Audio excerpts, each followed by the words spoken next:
வணக்கம் நேர்களே. இன்னைக்கு நாம பார்க்கக்கூடிய சிறப்பு பதிவு தமிழ் புத்தாண்டு பலன்கள் 2026 பராபவ வருடம் அப்படின்ற மாதிரியாக இந்த தமிழ் புத்தாண்டுல 60 வருடம் இருக்கும். இந்த 60 வருடத்துல 40வது வருடம் தான் இந்த பராபவ வருடம். பராபவம் அப்படின்னு சொன்னாலே சுழற்சி முறையில இருக்கக்கூடிய சில பலன்களை கொடுக்கக்கூடிய ஒரு அமைப்பு வாய்ந்த வருடம். இந்த வருடத்துல இருக்கக்கூடிய சில கோச்சார கிரகங்களின் பெயர்ச்சிகள், முக்கியமா நம்ம குரு பகவான் பெயர்ச்சி ஆகிறார். வருடம் ஆரம்பித்து 6வது மாதம், அதாவது ஜூன் மாதம், வைகாசி மாதம் 17ஆம் தேதி அந்த குரு பகவான் உச்சம் பெற்று பெயர்ச்சியாக போறார். அந்த உச்சம் பெறக்கூடிய அந்த குரு பகவான் பாத்தீங்கன்னா 11வது மாதம், அதாவது ஐப்பசி மாதம் வரைக்கும் அந்த உச்சம் பெறக்கூடிய ஒரு தன்மையில இருப்பார். அடுத்து சிம்ம ராசிக்கு பயிற்சி ஆகிறார். அக்டோபர் வரைக்கும் அந்த கடக ராசியில இருந்து அதிசாரம் அடைகிறார். அதிசாரம் அப்படின்னா அந்த குரு பகவானினுடைய இயக்கங்கள் அதிவேகமாக இருக்கும். அதனால அந்த அதிசாரம் அடையக்கூடிய அந்த குரு பகவான் ஐப்பசி மாதம் 14ஆம் தேதி அந்த சிம்ம ராசிக்கு பயிற்சி ஆகிறார். இந்த சிம்ம ராசியில பயிற்சியாகக்கூடிய அந்த குரு அதிசாரம் பெற்ற அந்த குரு பகவான் நிவர்த்தி எப்போ ஆகிறார், மீண்டும் அந்த கடகராசிக்கு உச்சம் எப்போ போறாரு அப்படின்னு கேட்டீங்கன்னா தை மாதம், அதாவது ஜனவரி மாதம் 25ஆம் தேதி, தை மாதம் 10ஆம் தேதி அவர் நிவர்த்தி அடைகிறார். அதிசார நிவர்த்தி அடைகிறார். இந்த இடத்துல, அதாவது 11வது மாசத்துல இருந்து 12வது மாசத்துக்குள்ள இங்க கேதுவும் ராகுவும் பயிற்சியாக கூடிய ஒரு தன்மைகள். கேதுவும் ராகுவும் 6ஆம் தேதி 12வது மாதம், கார்த்திகை மாதம் 19ஆம் தேதி கேது பகவான் அந்த சிம்ம ராசியிலிருந்து கடக ராசிக்கு பயிற்சி ஆகிறார். அடுத்து பாத்தீங்கன்னா ராகு பகவான் கும்ப ராசியிலிருந்து அந்த மகர ராசிக்கு பயிற்சி ஆகிறார். குரு அதிசாரம் பெற்று வரும்போது இந்த சர்ப்ப கிரகங்கள் மீண்டும் பயிற்சியாகி வக்ரத்தன்மை அடைகிறது. இந்த பயிற்சியாக கூடிய இந்த 3 கிரகங்களினுடைய நிலையில இந்த இடத்துல, அதாவது மீன ராசியில சனி பகவான் இயல்பு நிலையில இருக்கிறார்.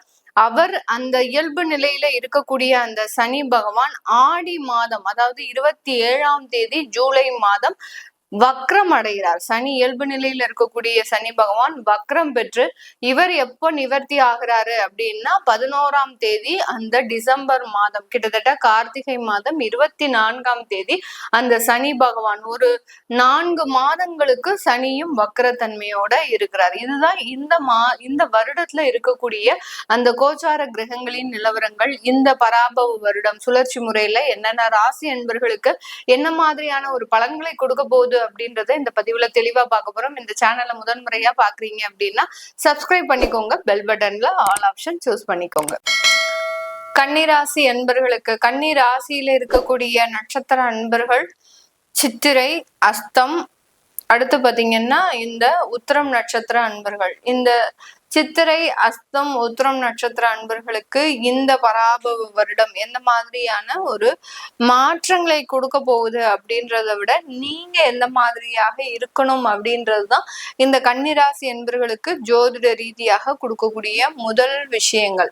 இந்த கன்னிராசி என்பர்கள் காலபுருஷனுக்கு 6ஆம் இடத்துல இருக்கிறதுனால நிறைய விஷயங்கள்ல ஒரு போராட்டம் அப்படின்றது அதிகப்படியாக இருக்கும். அந்த போராட்டத்தை சமாளிச்சு ஓரளவுக்கு நல்ல ஒரு மதிப்பு அங்கீகாரம் பெறக்கூடிய நேரத்துல யாராவது ஒரு 3வது நபர்களினுடைய தலையீட்டுனால அந்த இடத்துல உங்களுக்கு அந்த இடத்துல ஒரு நீங்க நினைத்த மாதிரியான சில விஷயங்களை அடைய முடியாத ஒரு அமைப்புகள் அப்படின்றது இந்த கன்னிராசி அன்பர்களுக்கு எப்போதுமே இருக்கும். இப்போ 7ஆம் இடத்துல இருக்கக்கூடிய அந்த சனி பகவான், கண்டக சனி அப்படின்றது உங்களுக்கு மிகப்பெரிய அளவுக்கு ஒரு நிதானமான சில முடிவுகளை எடுக்கிறதுக்கு உதவும். அதே சமயத்துல கொஞ்சம் ஸ்லோ அண்ட் ஸ்டெடியா இருக்கக்கூடிய சில விஷயங்களை நோக்கி நீங்க பயணிக்கக்கூடிய ஒரு நேரம். சந்திரன் சனி அப்படின்ற மாதிரியான அந்த புணர்வு தோஷம் இருக்கக்கூடிய இந்த காலகட்டத்துல ஒரு திருமணம் சம்பந்தப்பட்ட ஏற்பாடுல ஒரு சின்ன ஒரு நெகட்டிவான ஒரு விஷயங்கள் நடந்துட்டு தான் அதுக்கப்புறம் உங்களுக்கு அது ஒரு பாசிட்டிவா மாறுறதுக்கு உண்டான ஒரு நேரம். அதையெல்லாம் நீங்க மனசுல போட்டு கேர் எடுத்துக்கிட்டு ஐயோ நமக்கு திருமணம் ஏற்பாடு பண்ணும்போது இந்த மாதிரியாக நடந்துருச்சு, இதனால நம்மளுக்கு அந்த திருமண வாழ்க்கையில ஏதாவது ஒரு தொந்தரவுகள் வந்துருமா அப்படின்ற மாதிரியான சில கேள்விகள்லாம் இருக்கும். அதனால அதையெல்லாம் நீங்க மனசுல பொருட்படுத்தாமல் அந்த புணர்வு தோஷம் ஏதாவது ஒரு விதத்துல உங்களுக்கு பிரச்சனைகளை கொடுத்துட்டு தான் நல்லதை கொடுக்கக்கூடிய ஒரு அமைப்பு. அதனால அதை பத்தி நீங்க பெரிய அளவுக்கு யோசிக்க வேண்டாம். தொழில் ரீதியாக, அதாவது பார்ட்னர்ஷிப் தொழில்ல உங்களுக்கு ஒரு மிகப்பெரிய ஒரு பின்னடைவுகள் அப்படின்றது கண்டிப்பாக இருக்கும். அந்த பின்னடைவுகள் எதை நோக்கி உங்களுக்கு டிராவல் பண்ண போகுது? ஏன்னா பின்னடைவை சந்தித்து சந்தித்து ஒரு மிகப்பெரிய ஒரு மன வேதனைக்கும் ஒரு மன வலிக்கும் ஆளான இந்த கன்னிராசி என்பவர்களுக்கு மீண்டும் ஒரு பின்னடைவா அப்படின்ற போது அதுல ஒரு கேள்விக்குறிகள் இருக்கும். ஏண்டா இது நமக்கு திரும்பியும் ஒரு சாதகமான ஒரு சூழ்நிலை வராதா அப்படின்ற மாதிரி. ஏன்னா கன்னிராசி என்பவர்கள் ஒரு தொழில் செய்யறாங்க அப்படின்னா அவர்களுக்கு மட்டும்தான் தெரியும் அந்த தொழில்ல இவர்கள் எந்த அளவுக்கு வேலை செய்கிறார்கள்ன்றது. அந்த அளவுக்கு ஒரு கடினமான ஒரு உழைப்பு அப்படின்றது அந்த தொழில் ரீதியாக இருக்கும்.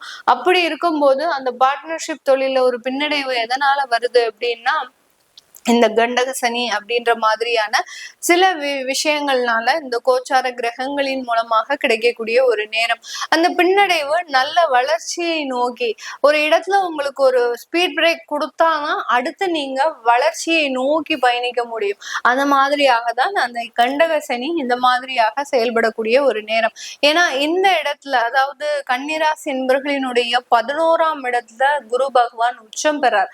10ஆம் இடத்துல இருந்து 11ஆம் இடத்திற்கு வர்றதுனால ஒரு அந்த இடத்துல அந்த கண்டக சனி அப்படின்ற ஒரு ஸ்பீட் பிரேக்கும் இருக்கிறதுனால ஒரு நிதானமாக செயல்பட்டு ஒரு பின்னடைவையும் சந்தித்து நல்ல வளர்ச்சி பாதையை நோக்கி பயணிக்கக்கூடிய ஒரு நேரமாக தான் இருக்க போகுது. இந்த காலகட்டத்துல திருமண வாழ்க்கையில சின்ன கசமான அனுபவங்கள் இருந்தாலும் அது ஒரு நல்லதை நோக்கி நடக்கக்கூடிய ஒரு நேரமாக தான் இருக்கும். நிறைய ஜோதிடர்கள் இந்த கண்டக சனி அப்படின்ற மாதிரியான விஷயத்துல ஒரு பெரிய அளவுக்கு மன உளைச்சலை கொடுத்தாலும் என்னுடைய ஜோதிட ரீதியாக இந்த கண்டக சனி உங்களுக்கு நல்ல வாய்ப்புகளை நோக்கி தான் நகர்த்தக்கூடிய ஒரு நேரமாக இருக்கும். சில பேருக்கு பெருமளவு எனக்கு பாதிப்பை கொடுத்துருச்சு மேடம், நீங்க தவறாக சொல்றீங்க அப்படின்னா உங்களுடைய ஜாதக ரீதியான சில பலன்கள் அப்படின்றது மிக அதிகப்படியாக இருக்கும். ஏன்னா மேக்சிமம் இந்த கன்னிராசி என்பர்கள் லாஸ்ட் இயர் அதாவது 2025 அக்டோபர்ல இருந்தே கொஞ்சம் கொஞ்சமா ரிலீவ் ஆக ஆரம்பிச்சிருப்பாங்க. அப்படி இருந்தும் உங்களால ரிலீவ் ஆகல அப்படின்னா உறுதியாக உங்களுடைய ஜாதக ரீதியாக திசாபலன்கள் ரீதியாக மிகப்பெரிய ஒரு மாற்றங்கள் இருக்குன்னு அர்த்தம். அதனால அதை நீங்க தெரிஞ்சுக்கிறது நல்லது. அடுத்து இந்த கன்னிராசி அன்பர்களுக்கு இவர்களினுடைய குழந்தை ரீதியான சில மாற்றங்கள், அதாவது குழந்தை பேர்ல ஒரு சின்ன ஒரு மருத்துவ ஆலோசனை பெறணும். அடுத்து ஐவிஎஃப் போன்ற ட்ரீட்மெண்ட்லாம் இந்த காலகட்டம் மிகவும் ஒரு அற்புதமாக செயல்படக்கூடிய ஒரு தருணம்.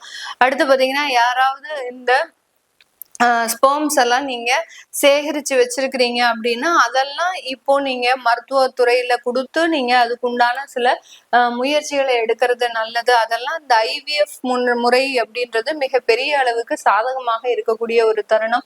குழந்தை பாக்கியம் அப்படின்றது 100% கிடைக்கக்கூடிய ஒரு நேரம்.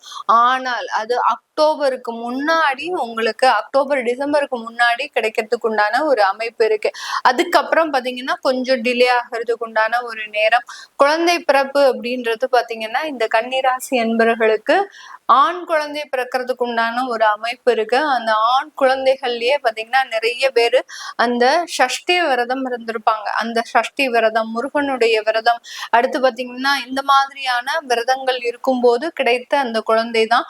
அதனால நீங்க அந்த முருகனுக்கு உண்டான என்னென்ன பிரார்த்தனைகள் வச்சிருக்கிறீங்களோ அது எல்லாத்தையுமே நிறைவேற்ற வேண்டிய ஒரு கடமையில இருக்கிறீங்க. அந்த ஆண் குழந்தை மூலமாக அது எல்லாமே உங்களுக்கு நிறைவேறக்கூடிய ஒரு தருணமாக இருக்க போது இந்த கன்னிராசி என்பர்களுக்கு.